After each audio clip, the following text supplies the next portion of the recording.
Uh, and well, we'll move along though to a certain point before I give you that.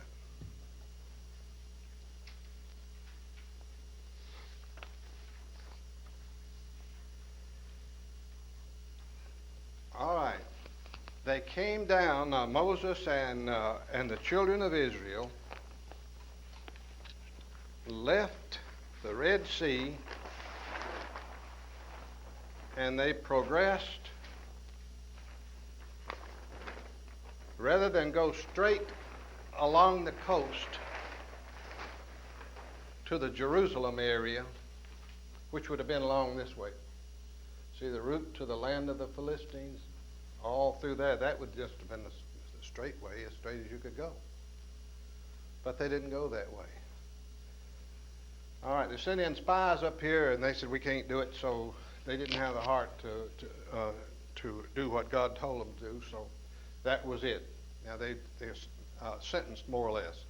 You're going to wander in the wilderness 40 years, and all of you who are over 20 years old when you came across this Red Sea, you're all going to die. Of course, after we see the whole summation of it all, that's what he could have said, because that's what happened.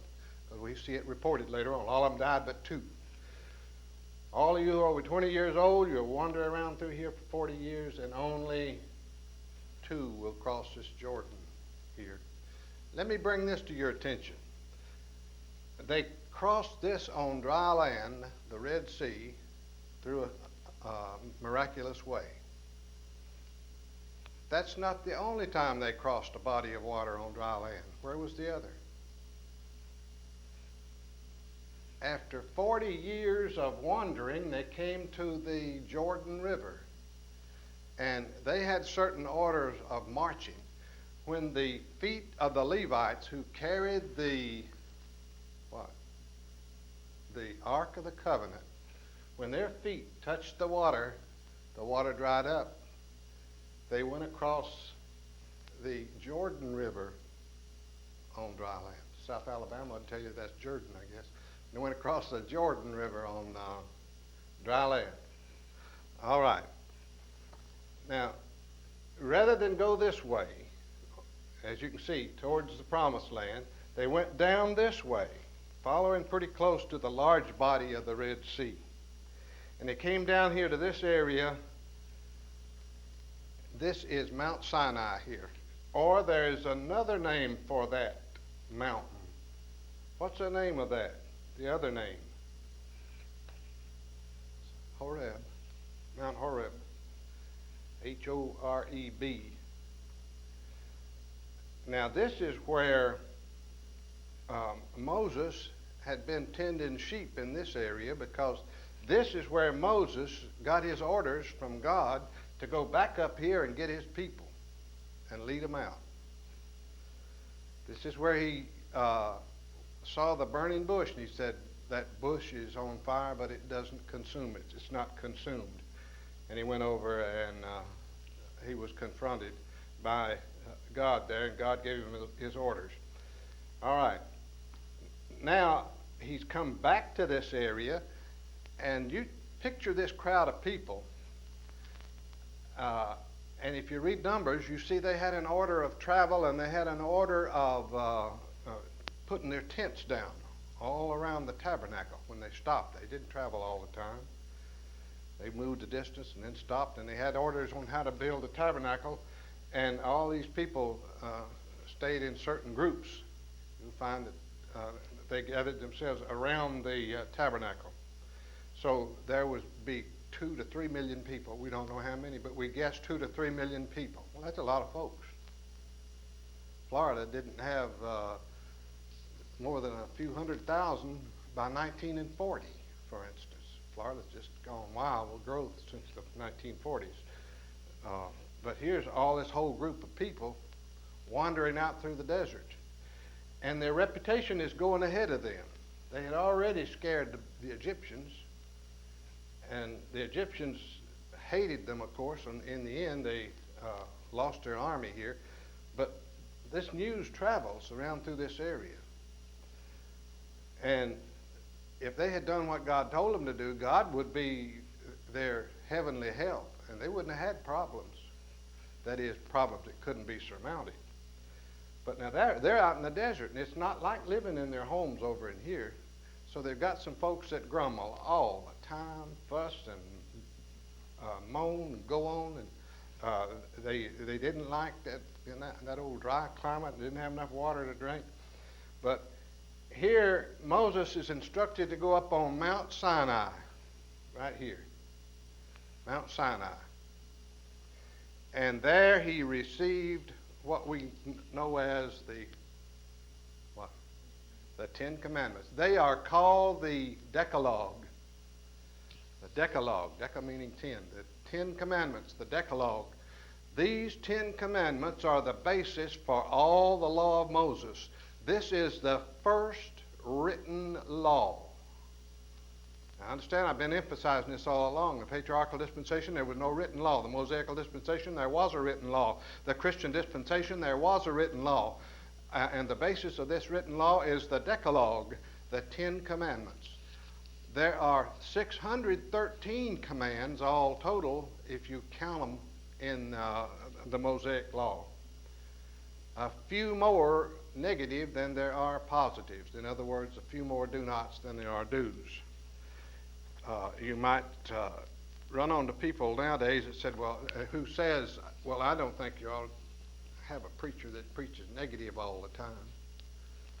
Well, God gave a law in the Old Testament of do's and don'ts, 613 of them, and there was more don'ts than there was do's. There's more negatives than positives. But man still grumbles. Man still has problems. All right, Moses was up on this mountain 40 days. You notice how many 40s there are? And we run into the rain. It rained for 40 days and 40 nights, and Moses' life divided into 3 40s, and they wandered in the wilderness 40 years, and just every time you run on something, it's 40 this or 40 that. He stayed on this mountain 40 days, and God, he was in the presence of God, but the Bible says no man has seen God face to face. But he was in the presence of God, and God wrote the 10 Commandments on 2 tablets of stone. He carried them down that mountain after the 40 days, and he saw at the base of mountain what? A what? That's right, a golden calf. But more than that, what he saw, if you want to be quite crude about it, would have been what we'd call an orgy nowadays. Remember that these folks had come from an area over here that they worshipped anything they thought looked good or felt good to them, if you please. Now, we call that type of religion or that type of philosophy nowadays existentialism. The hippies in the late 1960s, such as our beloved or non-beloved president, I think was part of that movement. Their philosophy was make love, not war. If it feels good to you, do it. No man is your boss. You are a law unto yourself. All right, any time that any society slips into that type of an attitude, we could very well have what we call existentialism. Paul ran into it in the Mediterranean area, where those people did not know of the true God, so therefore everybody had a God. And they just did a little of everything. There's where he, for instance, at Corinth, encountered religious whores in temples and things like that. Well, everything that goes around comes around, you might say. There's nothing new on this earth. So some of the things that we see done today, we don't have anything on what was going on in places back in there. These Egyptians, it is figured that they were not only worshiping the golden calf, but they were going into some of their beliefs on sex and everything else back over in there, according to history. All right. He came down from that mountain, and he saw they were worshiping the golden calf, just having a big time. And this is an example of a hard-headed bunch. What had happened? What made them do that? They said, Moses gone and been gone up on the mountain for all these days, and we don't know whether he's even going to come back or not. What are we going to do? He had been directing their worship and so on, and they took their gold trinkets. You remember all these Egyptians gave them little trinkets of gold and everything else that they could get them out of there. And they gathered them up and fashioned a gold calf. Aaron, I believe, said Aaron fashioned the gold calf. Now, Aaron is the spiritual leader while Moses is gone up on the mountain. Aaron is the background of the Aaronic priesthood. But he's being swept up in the whole deal here. And Moses asked, what is this? Or what are you worshiping here? And Aaron didn't exactly say it right, but they were afraid, and Moses got so angry that he threw the stones down and broke them. And then he had them grind the calf up, the golden calf up, and throw it in the water, and then they were to drink the water. So it's really whipping the people, if you please, giving them a good spanking. But that's not all.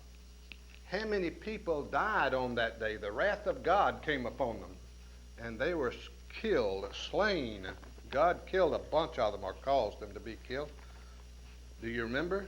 If you don't, look over there. It would be after the 20th chapter of Exodus.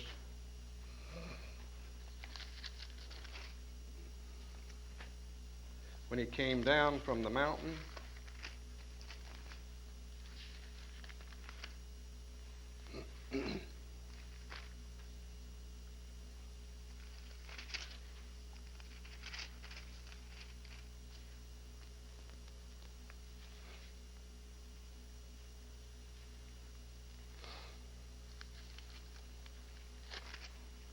All right, has anybody found it yet?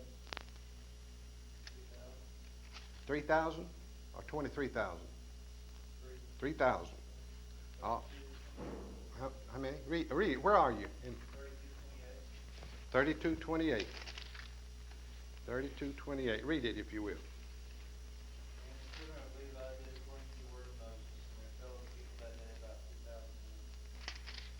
All right. All right.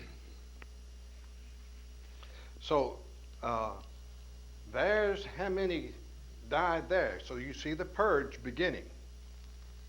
A bunch of hard-headed people that wouldn't obey God and wouldn't stay faithful for 40 days.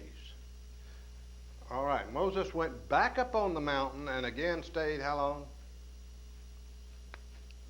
40 days. And he received the 10 Commandments again. Now we know that he received all of the 613 commandments, because we found them later in these books, early books of the Bible, Leviticus and so on. But just going through in an overview now, I realize that he received all of these commands. All right, they went back now and they got started. They were led in the daytime by what? When something moved, they moved. When the cloud overhead moved in the daytime, they moved. If they moved at night, they were guided by a pillar of fire. All right, so there's more evidence of the miraculous leading by God through all of this wilderness area. Now, they complained one time because they didn't have enough meat to eat. God had told them that if they were hungry, he would feed them by, what was the name of this food? Manna from heaven. It's supposed to be something like, some people think it might have been something like oatmeal or something of that nature. But nevertheless, they could go out and gather it, and they were to gather how much? Just enough for the day. You know what the Lord's Prayer we call the Lord's Prayer. It's really the model prayer. Give us this day our daily bread. That's what we should pray for. All right. Then when it came to the day before the Sabbath, they were to gather how much? Enough for the Sabbath and that day too, so that they wouldn't work on the Sabbath. So you see, some of their rules respected the Lord God, of course, in that respect. And they complained later on, well, they didn't like all that manna. Evidently that was, well, you make me eat mush all the time or something like that. You make me eat manna. And we'd sure like to have some of the flesh that we used to cook down in Egypt. So God did what? He sent a bunch of quail. I don't know whether they had to use special methods to trap them or kill them or whatnot, but he must have sent a bunch of them because that was all the food they wanted. You know that if you go into some of the finest restaurants in the United States today, the most tasty meal that you'll get in the way of flesh will be quail. It's expensive too, because it takes some problem to raise them, you know, and they are a tasty bird. One whole meal always consists of one pretty big fat quail for any person where you serve those. All right, so there he took care of their special needs. They went further, and they in that dry area they always wanted more water. And at one time God fed them with special miracle water, and then at another time, as we mentioned last Wednesday, there's a chapter in the Bible, Numbers 20, which I told you to remember, which shows why Moses did not get into the land of promise. And there these people were complaining, and they wanted water, and Moses got angry at them. So if you'll turn to Numbers 20, let's read together here. This is what I want to show you about some of the aggravation that Moses went through. We'll start at the first of the chapter, the 20th chapter. And the children of Israel came unto the wilderness of Zin in the first month, and the people abode in Kadesh, and Miriam died there and was buried there. That's Moses' sister. And there was no water for the congregation, and they assembled themselves together against Moses and against Aaron. Now, see, they're the leaders. It's your fault, they're saying. And the people strove with Moses and spake, saying, would that we had died when our brethren died before Jehovah. It'd been good if we'd just died back there at Mount Sinai. And why have ye brought the assembly of Jehovah into this wilderness, that we should die there, we and our beasts? And wherefore hath ye made us to come up out of Egypt? Why'd you get us out of there to start with? We didn't really not like that place, to bring us into this evil place. We're out here in the desert where we think you can't find water to drink, we can't find anything to eat much. It is no place of seed, or of figs, or of vines, or of pomegranates, neither is there any water to drink. You can't grow a garden here for anything, they might say. And Moses and Aaron went from the presence of the assembly unto the door of tent and meeting, and fell upon their faces, and the glory of Jehovah appeared unto them. And Jehovah spake unto Moses, saying, take the rod, and assemble the congregation, thou and Aaron thy brother, and speak ye unto the rock before their eyes, that it bring forth its water, and thou shalt bring forth to them water out of the rock. So thou shalt give the congregation and their cattle drink. And Moses took the rod from before Jehovah, as he commanded him. And Moses and Aaron gathered the assembly together before the rock, and he said unto them, hear now, ye rebels, in other words, you bunch of hardnecks, shall we bring forth water out of the rock? And Moses lifted up his hand and smote the rock with the rod twice, and water came forth abundantly, and the congregation drank, and their cattle. See, he disobeyed God there. If I asked on the question, why did Moses not enter the promised land? One word will suffice: disobedience. And Jehovah said unto Moses and Aaron, because ye believe not in me to sanctify me or to set me apart in the eyes of the children of Israel. In other words, he didn't give God the praise that he should. Therefore ye shall not bring the assembly into the land which I have given them. You won't bring them in, Moses. I had you to go over to Egypt and bring them out, but you won't bring them in. These are the waters of Meribah, because the children of Israel strove with Jehovah, and he was sanctified in them. There's the reason why even the leader did not go in. The future leader did. Joshua became the leader of the Israelites who conquered that land. Now, let's back up a little bit further, and I'll give you an example of some of the complaining that these folks did. They complained against God's chosen ruler. God sets out a plan, and he uses people. For instance, he's given us a plan and a system for setting up the church. There's elders, there's deacons, there's preachers, and so on. And we see, well, somebody come along nowadays and say, well, you don't need elders. Really, they're nothing. All you got to do is just make your decisions for yourself. Or you don't even really need to come to services. God didn't look at that way under the rule of Moses. He had chosen Moses to be his leader, and he didn't, let's say, wouldn't take any back talk from the crowds. Let's go back to the 16th chapter of Numbers and look at this man Korah and Dathan and Abiram.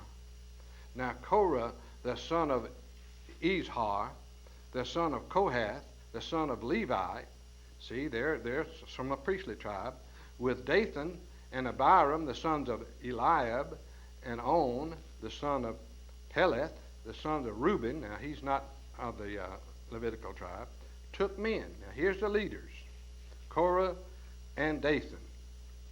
And they rose up before Moses with certain of the children of Israel, 250 princes of the congregation, called to the assembly men of renown. And they assembled themselves together against Moses and against Aaron, and said unto them, Ye take too much upon you, seeing all the congregation are holy. In other words, we don't think that you ought to be the leader. You're just getting too big for your britches. Now, God's appointed Moses, understand that. But look what they're doing. They're rebelling against God's commands. Ye take too much upon you, serving all the congregation are, seeing all the congregation are holy. We're all holy. We're just like you. So you shouldn't be taking all this responsibility. Every one of them, and Jehovah is among them. Wherefore then lift ye up yourselves among the assembly of Jehovah. So they're trying to get at Moses that way. You're too high and mighty. Why did you lift yourself up like this? And when Moses heard it, he fell upon his face. And he spake unto Korah and unto all his company, saying, In the morning Jehovah will show who are his. You know, we'll just put up a test. In the morning, God will tell us who's his and who is holy, and will cause him to come near unto him. Even when him whom he shall choose will he cause to come near unto him. This do, Moses tell him, now you do this. Take you censers. That would be a stick with some fire and so on it. That which would you could light. Take you censers, Korah, and all his company, and put fire on them, and put incense upon them before Jehovah. This is sweet-smelling herbs and so on. Tomorrow. And it shall be that the man whom Jehovah doth choose, all right, in the morning, we want you to do this, and the man that Jehovah doth choose, he shall be holy. Ye take too much upon you, ye sons of Levi. And Moses said unto Korah, Hear now, ye sons of Levi, seemeth it but a small thing unto you that the God of Israel hath separated you from the congregation of Israel to bring you near to himself to do the service of the tabernacle of Jehovah and to stand before the congregation to minister unto them? Look here, Korah, you're already of the tribe of Levi. The Levites are to take care of the religious affairs of all this group of people, 2 to 3 million people. And you think it's a small matter? God's already set you folks out in a special way. And now you're complaining about this? And that he hath brought thee near, and all thy brethren, the sons of Levi, with thee, and seek ye the priesthood also? See, some of them made priests. Therefore thou and all thy company are gathered together against Jehovah and Aaron.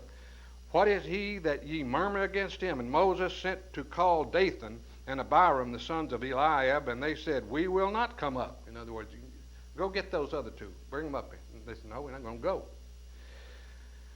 It is a small thing that thou hast brought us up out of a land flowing with milk and honey. In other words, they left Egypt. They liked it down there, they said, to kill us in the wilderness, and thou must needs make thyself also a prince over us. You brought us out here in the desert where there's nothing but snakes and scorpions and, and no water, and we're burning up out here in this old desert.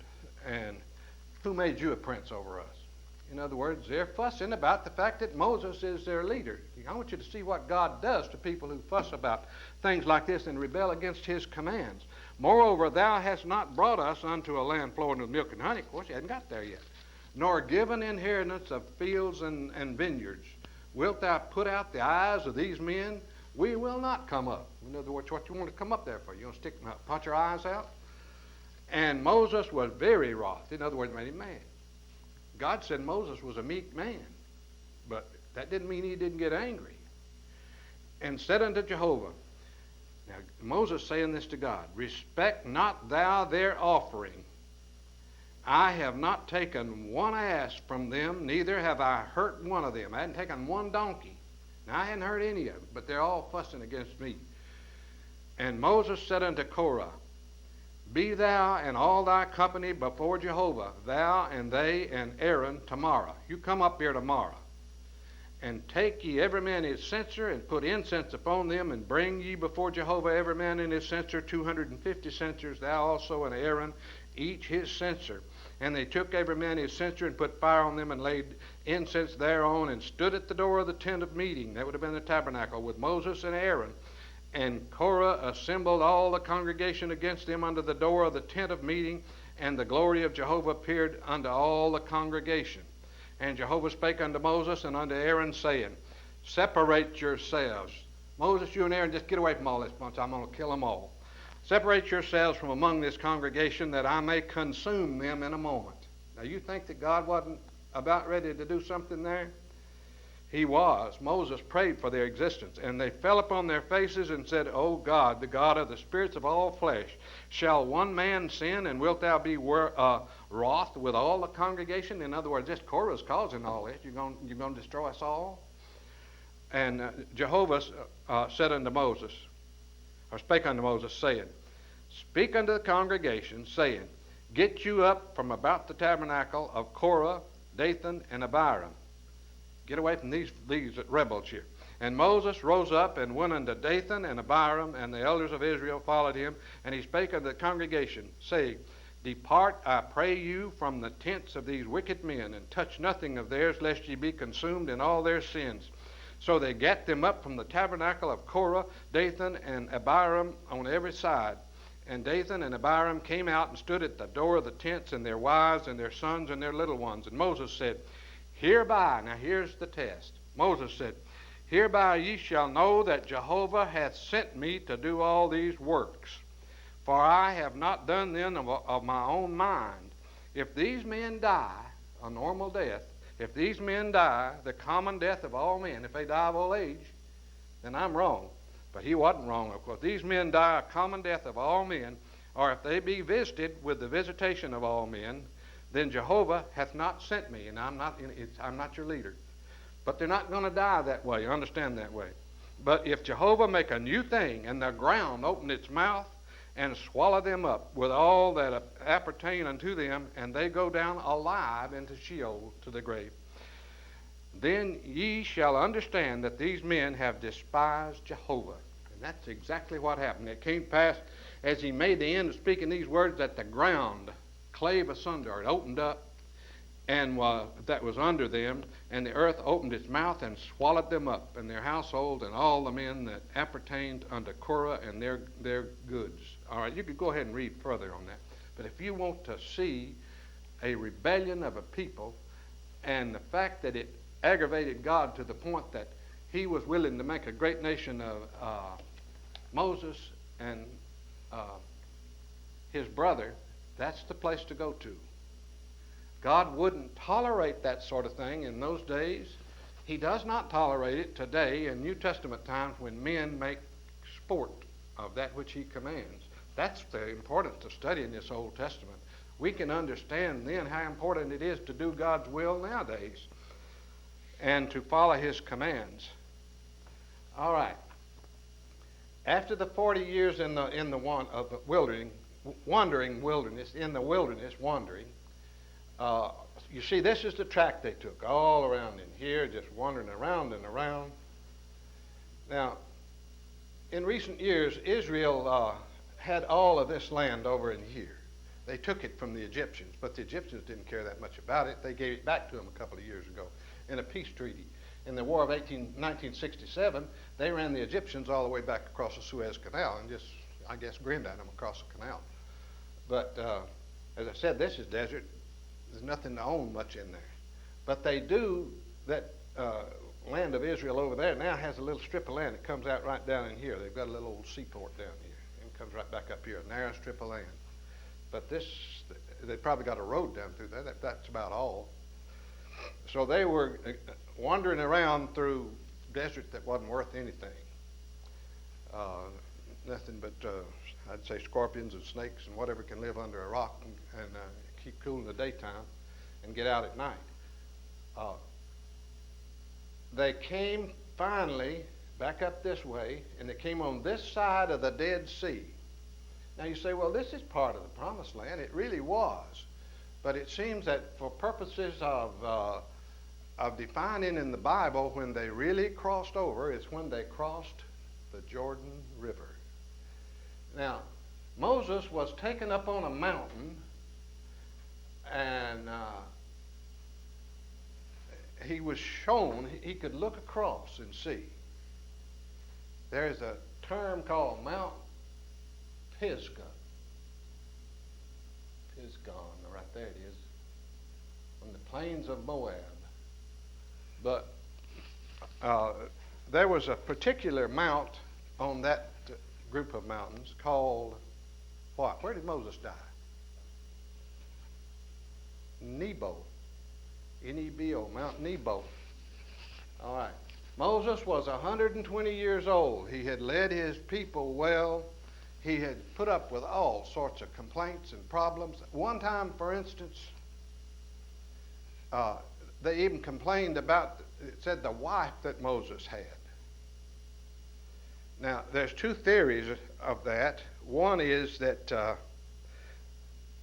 they were talking about his original wife, Zipporah, and I say original because we don't know for sure if she had died and he married another, or if he had married another, because it was from the south. And some people believe, well, she was from the African continent, therefore black. And they were complaining of his race hatred, in other words, that woman you've got. Well, this was before Miriam died. Because what happened, God punished Miriam, didn't he? Miriam and Aaron, they were complaining about that woman Moses had married. And she became leprous, and Moses prayed for her, and God restored her. But see, all of them complained, it seemed, one time or the other, and against Moses. What a job he had, 40 years leading that bunch of hardheads. And now they come up here and they're ready to go across.